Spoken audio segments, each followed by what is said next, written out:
Dudas. Underwatertimes.com. He's joining us from Miami for the final time in 2009, final time for this decade. It is Jeff Dudas. Good morning, Jeff. How you doing, Waymo? Very well, very well. And first up, the story that's making a bit of a sensation around the world at the moment about some very smart octopuses. Have you seen this video? Or octopi, I'm not sure how to say. Yeah, there's a video floating around. This is new research out of, I believe it's out of Australia, but these octopus in Indonesia, they were observing them, and they were collecting coconut shells, which in of itself is not so strange. But what they were doing with them, they'd collect these coconut shells, and they would sort of drag them, not quite drag them, but take them to an area and use them later for protection. Wow. And which makes it very unique behavior, because it's not just like taking something close by and using it, a rock or something, and piling it up in their little hole that they may sleep on. But this is using a tool for later, which is very unique behavior. You know, birds, chimpanzees, humans, and a couple other mammals have been observed doing this behavior. So now this veined octopus enters the realm of tool users. Well, I mean, they've got so many legs, they may as well do something with them, I suppose. Yeah, and that was the other thing they noticed. It's very strange, because these coconut shells are bigger than the octopus, so the octopus has to figure out a way to take them across, they say, up to 20 meters away. So they flip them, it's like a bowl, and so they flip it with the open side up, and they use a couple legs to grasp the coconut shell, and the other legs kind of like as stilts to walk across the ocean floor with it. Goodness. And there's a video. There's one on my site, but it's floating around, and it shows them doing this. And so they take them away, and then later they show them. They put like one over their head, yeah, and they sit in one, and so they basically just cover up and they look like a coconut. You can't even really see them. Isn't that extraordinary? And it's also quite extraordinary because it's not stuff from their natural environment. I mean, this is stuff that's fallen. It's come from land. Yeah, just random sort of litter that happens to make its way into the ocean, and they figured out a pretty clever use for it. Very, very cool. Well, don't underestimate the octopus. Exactly. Yeah. Next story, a bass that has swum a long way. Actually, a pair of bass. This is out of Australia, out of Queensland.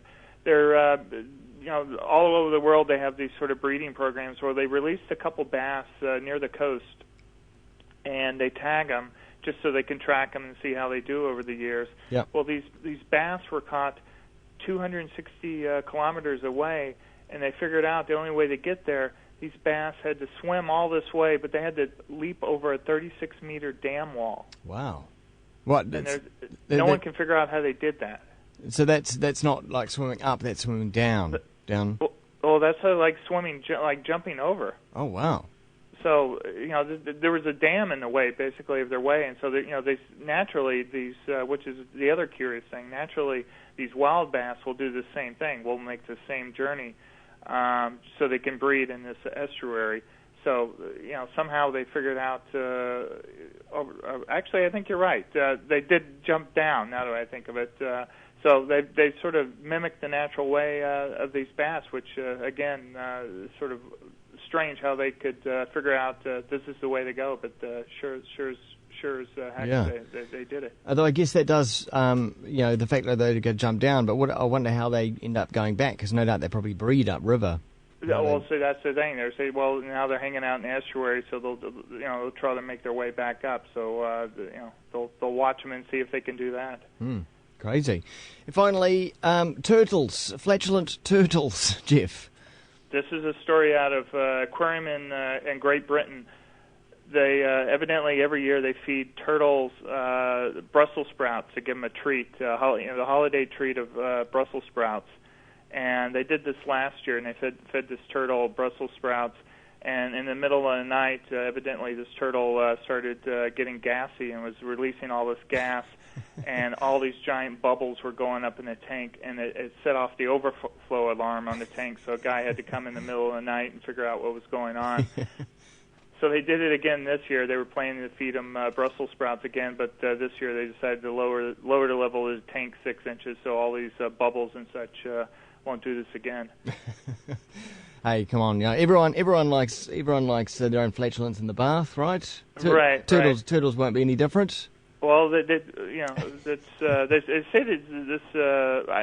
I don't eat Brussels sprouts, so it sounds like a good reason. But they are high in calcium, which is supposedly good for the shells, the fiber, which is good for the digestion, and it contain lots of beneficial vitamin C, sulfur, and potassium. But for some reason, they think that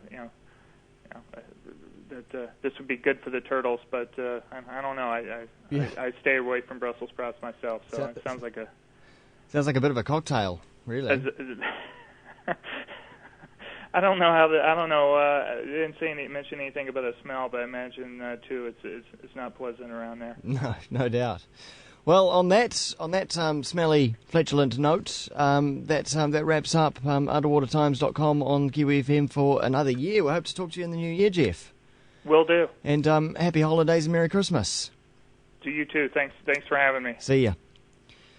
26 minutes past 7 now on the Kiwi.